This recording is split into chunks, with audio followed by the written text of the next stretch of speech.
नमस्कार।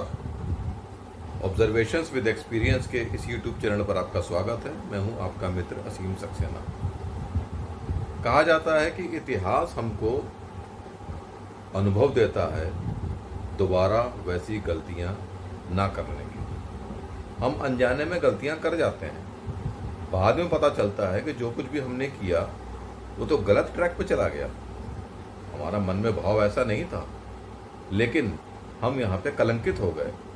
और एक बार अगर कलंक लग जाए तो फिर वो धुलता नहीं है, बड़ा मुश्किल हो जाता है। तो ना कहीं दाग रह जाता है।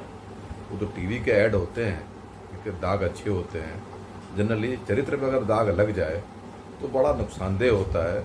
किस जगह पे कौन आके खड़ा हो जाए, कितने बड़े रूप में आ जाए, कहना मुश्किल हो जाता है। क्योंकि बीच में पितामह के सामने शिखंडी आके खड़ा हो गया, तो उन्होंने ज़िंदगी में नहीं सोचा होगा कि शिखंडी उनका एक काल बन के आया है। ऐसे अनेकों एग्जाम्पल हैं हमारे पास इतिहास के अंदर कि ऐसा हुआ है। हम अनजाने में कुछ ना कुछ कर जाते हैं। कभी हम कुछ बयान दे जाते हैं, कभी हम कुछ बोल जाते हैं। अब बोले हुए शब्द या किया हुआ कर्म उसका यू टर्न नहीं होता है, हम पलट नहीं सकते। जैसे आप ड्राइव करते हुए आ रहे हैं, रेड लाइट जंप हो गई, आगे पुलिस वाले ने रोक लिया, क्या बोलेंगे? रेड लाइट तो जंप हुई है, अब आप उसको बोल नहीं सकते। नहीं, आपके पास इतना मौका है कि आप पीछे कर लें गाड़ी, क्योंकि वहाँ दूसरी गाड़ी लगी हुई है। जब भी होंगे आप रेड लाइट के आगे ही होंगे, और वो पकड़ते भी हैं 50-60 मीटर के आगे। तो अब जब फंस गए तो फंस गए। अब जो भी दंड पेनल्टी लगेगी वो लगेगी। रेड लाइट जंपिंग में तो चलो एक बात का मुनाफा है आपको कि जो भी सजा वो मिलती है।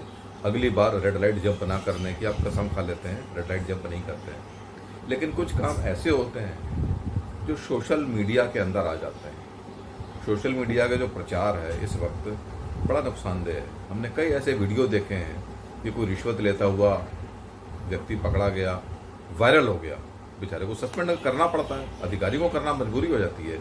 अगर वो एक्शन नहीं लेंगे तो अधिकारी के ऊपर एक्शन हो जाएगा। ये बड़ा चेन है। इसलिए अगर कोई आप गलत काम करने का मूड बनाते हैं, विचार बनाते हैं, तो आप ये ध्यान रखिए कि जिस दिन भी पकड़े गए नप जाएंगे पीछे से। तो ज़रूरत इसी बात की है कि हम गलत को ना करें, हम ईमानदारी के साथ चलें। जो भी दिक्कतें हैं, जो भी प्रॉब्लम्स हैं, उसको आप वहन कर लें, सहन कर लें। ईश्वर का एक प्रसाद मान लें कि भगवान जो भी आपने दिया बड़ा बढ़िया दिया है, हम गलत नहीं करेंगे। क्योंकि गलत जो है ना वो बड़े बड़े प्रलोभन लेके आता है। ऐसे ऐसे लेके आता है प्रलोभन कि हमको ये लगता है, हमको ऐसा लगता है, जनरली हमको क्या, सभी ऐसा सोचते हैं जो भी गलत काम करते हैं कि उनको कोई नहीं देख रहा। अरे कोई देखे चाहे ना देखे, परमात्मा सबको देख रहा है, उससे कोई चीज़ छुपी हुई नहीं है। पता नहीं हकीकत में क्या होता है, लेकिन पता सब होता है। गलत करने वाला अपने आप को सिर्फ भ्रम में डाल सकता है कि उसको किसी ने नहीं देखा। किस वक्त कौन सा शत्रु आपके किस सबूत के साथ कहाँ पे अपीयर हो जाए, प्रस्तुत हो जाए, और उसका कितना बड़ा नुकसान होगा, ये कहना बड़ा मुश्किल है। पता नहीं आपने पिछले जन्म में कौन से कर्म किए हैं, कौन सा शत्रु कब आके सामने खड़ा हो जाए पिछले जन्म का बदला लेने के लिए। तो ये इन सब शब्द तो ईश्वर ही बचाए। सीधी सीधी बात है, पिछले जन्मों में जो भी हमसे गलत काम हुए हैं उसका फल तो हमको भुगतना ही पड़ता है। किस रूप में भुगतना पड़ता है ये आज का समय बताता है। कितना अपमानित होना पड़ता है, कितना कलंकित होना पड़ता है, और उनका वो उपाय क्या है। सबसे बड़ी प्रॉब्लम होती है जिस चीज़ का उपाय ना हो, वहाँ पे अच्छे से अच्छा प्रबुद्ध व्यक्ति भी, होशियार, पढ़ा लिखा, पैसे वाला भी असहाय हो जाता है, अपाहिज हो जाता है। ये कुदरत की मार होती है, और कुदरत की मार बड़ी ज़बरदस्त होती है। एग्जाम्पल के तौर पे अभी 2 पिक्चरें आई, आजकल बॉलीवुड का बायकॉट चल रहा है। क्यों चल रहा है? इसके बड़े सारे कारण हैं। जो फेवर वाले हैं वो फेवर की बात करेंगे, जो अगेंस्ट वाले हैं वो अगेंस्ट की बात करेंगे। दोनों के पास अपने अपने लॉजिक्स हैं। लेकिन पिटा कौन? वो लोग पिट गए जो इससे संबंधित हैं, जिनको पैसे मिलने थे। अब ये युद्ध है, विचारधारा का युद्ध है, और विचारधारा का युद्ध फिर वो हवा में चलता है। जिसकी हवा तेज उसकी ओर से हवा, और जिसकी हवा कमज़ोर हुई वो भागेगा, डरपोक हो जाएगा, कमज़ोर पड़ जाएगा, कुछ ना कुछ वो गलत निर्णय लेगा, कुछ ना कुछ वो गलत एक्शन ले लेगा, कुछ ना कुछ वो गलत बोल जाएगा जो उसके लिए और नुकसानदेह होगा। तो ये बड़ी एक ऐसी खतरनाक स्थिति होती है, इसमें संयम की बड़ी सख्त आवश्यकता होती है, और ऐसे मौके पर संयम ही नहीं होता है। क्योंकि अगर संयम हुआ होता तो फिर वो गलतियां भी तो ना होती जो पिछले समय में गलतियां हुई हैं। उस समय वो उनका एक प्रकार का सिलेबस था कि ऐसा तो होता ही है, ऐसे ही चला आ रहा है, और जो चल रहा है वही बिक रहा है। तो उन्होंने उस बिक्री के हिसाब से वो सारी चीज़ें पकड़ लें कि पब्लिक को ये पसंद आ रहा है। लेकिन अब वो वक्त आ गया, पब्लिक ने उसी चीज़ को नापसंद कर दिया। नापसंद करते के साथ जो पसंद वाली चीज़ें मसाले में डाली जा रही थी खाना बनाने में, वो रिजेक्ट हो गई कि अब ये नहीं खाना। जो मलहम पहले बिक रहा था उसी में हो गया कि इसके अंदर तो गंदगी है, हम नहीं खाएंगे। तब अच्छा खासा प्रोडक्शन है, उसका प्रोडक्शन हाउस है, इतने लोग वहाँ नौकरी करते हैं, वो चीज़ नहीं बिकेगी, सेल नहीं होगी, तनख्वाह कहाँ से देगा अपनी। अब ये सोच कर तो उसने नहीं बनाया था, बल्कि उसने तो प्रचार किया था कि इसके अंदर ये है, इसका ये लाभ होता है। बात ही पलट गई कि यही चीज़ तो गलत है, ये तो आपने कर ली नहीं, बात खत्म हो गई। तो कब कौन सी चीज़ आपके खिलाफ चली जाए इसका समझना बड़ा मुश्किल है।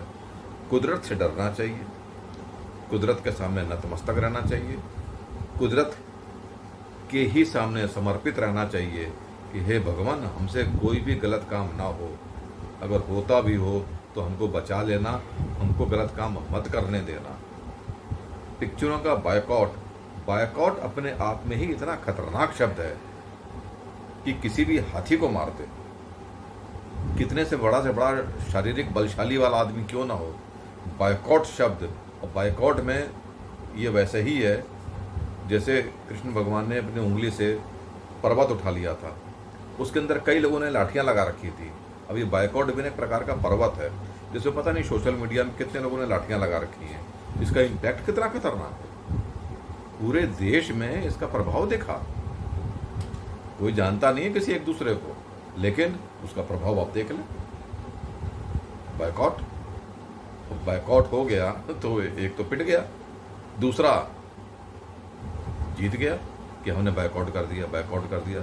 अब ऐसा है कि आगे से इन सब चीज़ों का बड़ा ध्यान रखने वाली बात है कि बचपन में जवानी तक जो कुछ भी हम हरकत करते हैं वो एक प्रकार से तो माफ़ हो जाती है, लेकिन बड़े होने के बाद, समझदार होने के बाद बड़ा सोच समझ के चलना चाहिए कि कहीं गलती से भी कोई गलती ना हो जाए जो हमारे लिए बायकॉट का कारण बने। और इससे होता क्या है, हम तो गड़बड़ होते ही होते हैं, आने वाली पीढ़ियों भी प्रॉब्लम में आ जाती हैं, उनको भी समस्याओं का सामना करना पड़ता है। अरे ये फलाने का हुआ है, लो जी, अरे इस बच्चे ने तो कुछ भी ना किया, लेकिन अब इसके बाप दादा ने अगर कुछ गलती करी थी, भुगतान उस बच्चे को करना पड़ेगा, उस बच्चे के बच्चे को करना पड़ेगा। वो तो अभी पैदा भी ना हुआ, लेकिन उसके सामने कलंक लग गया। तो ये सब कलंक शब्द बड़ा खतरनाक है। कलंक, बायकॉट, ईश्वर इन शब्दों से रक्षा करे। ऐसी कोई भी स्थिति नहीं होनी चाहिए जो हमारे जीवन के अंदर ये शब्द विकराल काल बन के आए और हमारे जीवन का कैरेक्टर, चरित्र, कैरियर सब एक क्वेश्चन मार्क बन के खड़े हो जाए। डर लगता है।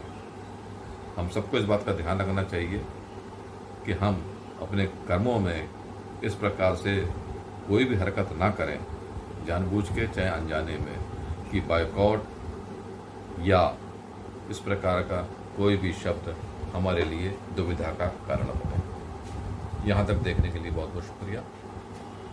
आपका दिन शुभ हो। नमस्कार।